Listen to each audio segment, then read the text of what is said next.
Bismillahirrahmanirrahim. Assalamualaikum warahmatullahi wabarakatuh. Alhamdulillahil hakimir rasyid alladzi ba'atsa fil ummiyina rasulan minhum yatlu 'alaihim ayatihi wa yuzakkihim wa yu'allimuhumul kitaba wal hikmah wa in kanu min qablu lafi dhalalin mubin. Asyhadu an la ilaha illallah wa asyhadu anna Muhammadan abduhu wa rasuluh. Allahumma salli ala sayyidina Muhammad wa ala ali sayyidina Muhammad. Pertama-tama, tiada kata yang paling indah dan paling afdal kita ucapkan kecuali kalimat alhamdulillahi rabbil alamin.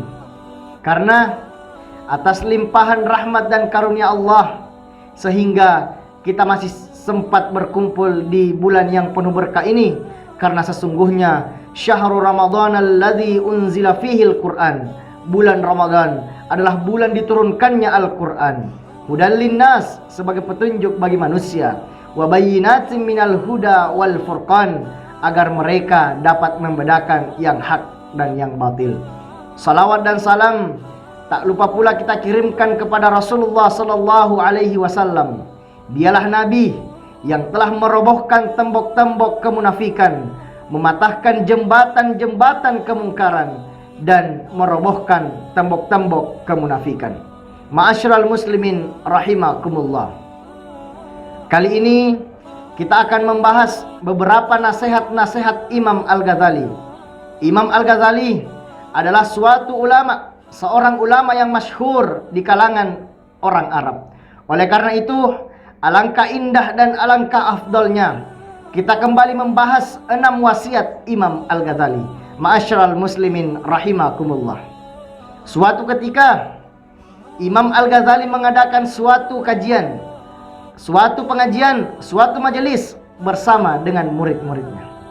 Kemudian Imam Al-Ghazali menyampaikan beberapa nasihat kepada murid-muridnya. Nasihat pertama yang Imam Al-Ghazali sampaikan adalah, wahai anak-anakku, wahai murid-muridku, tahukah kalian apa yang paling dekat dengan kita di dunia ini? Saya ulang kembali, Imam Al-Ghazali mengajukan beberapa pertanyaan kepada murid-muridnya. Pertanyaan pertama yang Imam Al-Ghazali sampaikan adalah, wahai anak-anakku, wahai murid-muridku, tahukah kalian apa yang paling dekat dengan kita di dunia ini? Apa kata murid-murid Imam Al-Ghazali? Semua yang paling dekat dengan kita di dunia ini adalah orang tua. Yang paling dekat dengan kita adalah teman. Yang paling dekat dengan kita adalah kerabat, keluarga, dan lain sebagainya. Apa kata Imam Al-Ghazali? Semua jawaban yang kalian sampaikan kepadaku itu benar. Akan tetapi ada satu jawaban yang paling afdal dan yang paling benar. Sesungguhnya yang paling dekat dengan kita di dunia ini adalah kematian. Mengapa Imam Al-Ghazali mengatakan yang paling dekat dengan kita di dunia ini adalah kematian? Karena kematian adalah satu hal yang tidak dapat ditunda oleh seorang manusia. Sebagaimana firman Allah Subhanahu wa taala, kullu nafsin dha'iqatul maut. Tiap-tiap yang bernyawa pasti akan mengalami yang namanya kematian. Akan tetapi kematian kita, kematian seorang hamba, Allah rahasiakan 3 hal tentang kematian kita. Yang pertama, di mana kita akan meninggal? Di mana kita akan meninggal?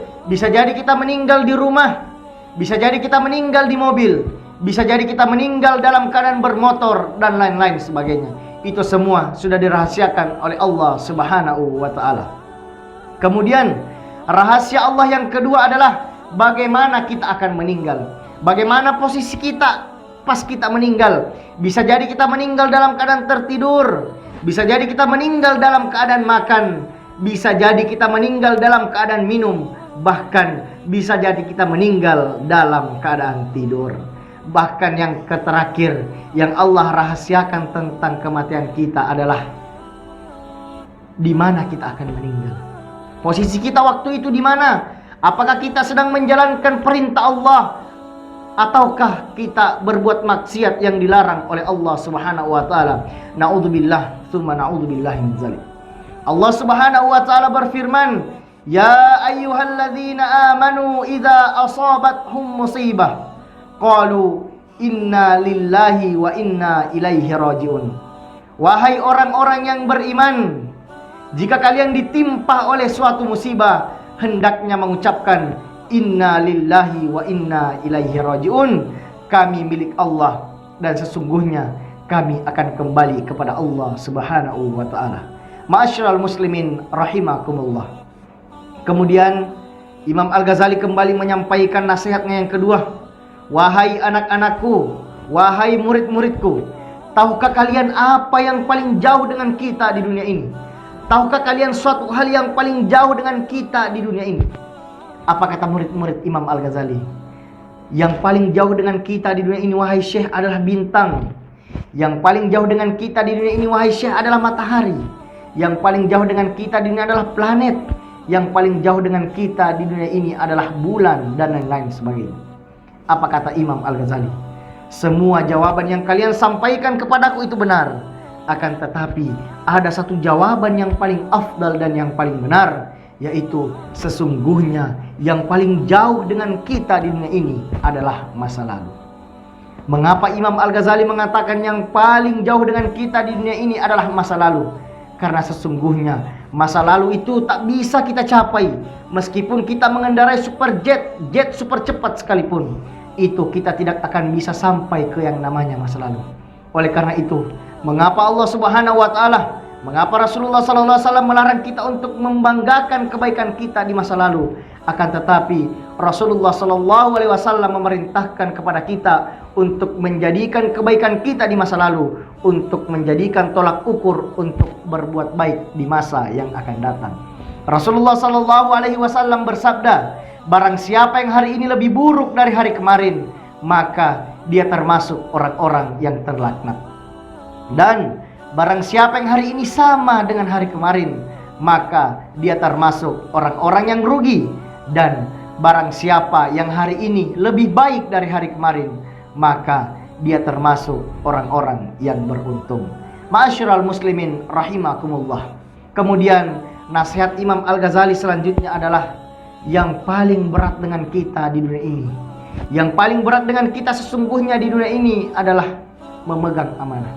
Oleh karena itu, mengapa dahulu ketika Allah Subhanahu wa taala memerintahkan kepada hewan, memerintahkan kepada tumbuh-tumbuhan, memerintahkan kepada syaitan, jin, malaikat, gunung dan lain sebagainya, ketika Allah Subhanahu wa taala memerintahkan kepada mereka untuk memegang suatu amanah, mereka menolaknya karena mereka tahu itu akan dipertanggungjawabkan di hadapan Allah Subhanahu wa taala. Akan tetapi manusia dengan sombongnya, dengan pedenya menerima amanah itu sebagai khalifah, sebagai pemimpin di muka bumi itu. Oleh karena itu, mengapa nanti di hari kiamat ketika Allah Subhanahu wa taala menghisap amal kita, itu kebanyakan manusia dijerumuskan ke dalam api neraka? Karena kenapa? Mereka tidak mampu memegang amanah tersebut. Ma'asyiral muslimin rahimakumullah. Kemudian selanjutnya nasihat Imam Al-Ghazali yang keempat adalah sesungguhnya yang paling ringan di dunia ini adalah meninggalkan sholat. Mengapa Imam Al-Ghazali mengatakan yang paling ringan dengan kita meninggalkan sholat?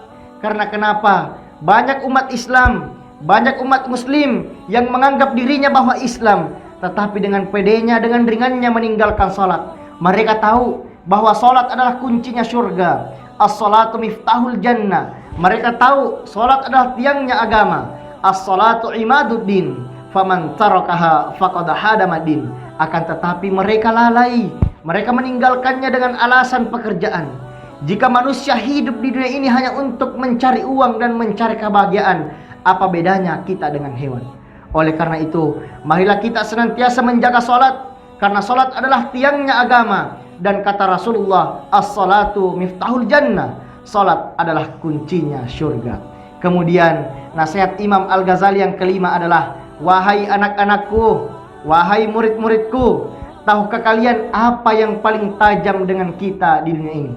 Apa yang paling tajam dengan kita di dunia ini? Sesungguhnya yang paling tajam dengan kita di dunia ini adalah lidah.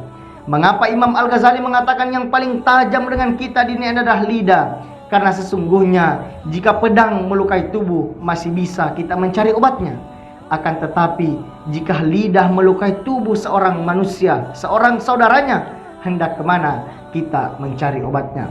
Yang pertama, nasihat Imam Al-Ghazali adalah yang paling dekat dengan kita adalah kematian. Kemudian yang paling jauh dengan kita adalah masa lalu. Kemudian yang paling berat adalah memegang amanah. Yang keempat adalah yang paling ringan adalah meninggalkan sholat. Dan yang kelima yang paling tajam dengan kita di dunia ini adalah lidah. Kemudian yang terakhir, sebagai kesimpulan dari 5 ini, marilah kita merangkum yang pertama yang paling dekat dengan kita di dunia ini adalah kematian. Marilah kita menjadi kematian. Marilah kita mengejar kematian kita. Mudah-mudahan kematian kita dijadikan Allah Subhanahu wa taala sebagai golongan orang-orang yang meninggal dalam keadaan husnul khotimah. Kemudian yang kedua adalah yang paling jauh dengan kita di dunia ini adalah masa lalu. Maka Allah Subhanahu wa taala melarang kita untuk membanggakan kebaikan kita di masa lalu. Akan tetapi Allah Subhanahu wa taala memerintahkan kita untuk menjadikan tolak ukur kebaikan kita di masa lalu untuk berbuat baik di masa yang akan datang. Kemudian yang ketiga yang paling berat adalah memegang amanah. Amanah apapun yang kita pegang hari ini, amanah apapun yang diberikan Allah kita pada hari ini, marilah kita menjalankan sebaik-baiknya. Karena sesungguhnya semua amanah itu akan dipertanggungjawabkan di hadapan Allah Subhanahu wa taala. Kemudian yang keempat, yang paling ringan dengan kita di dunia ini adalah meninggalkan sholat. Jangan sekali-kali kita meninggalkan sholat, karena dosa sholat adalah dosa yang sangat besar. Bahkan kata Rasulullah, dosa meninggalkan sholat lebih besar daripada berzina, membunuh, merampas harta orang lain, bahkan meminum minuman keras. Kemudian yang kelima, marilah kita senantiasa menjaga lisan kita, menjaga hati saudara kita dengan perkataan yang baik, tutur kata yang baik. Mudah-mudahan Allah Subhanahu wa taala menjadikan kita golongan orang-orang yang senantiasa berpegang teguh kepada agamanya dan menjalankan sunnah-sunnah Rasulullah sallallahu alaihi wasallam. Mungkin inilah yang sempat kami sampaikan pada kesempatan kali ini. Kurang dan lebihnya mohon dimaafkan. Unzur maqala wala tanzur maqala. Lihatlah apa yang dikatakan dan jangan lihat siapa yang mengatakan. Minallahil musta'an wa alaihi tiklan. Assalamualaikum warahmatullahi wabarakatuh.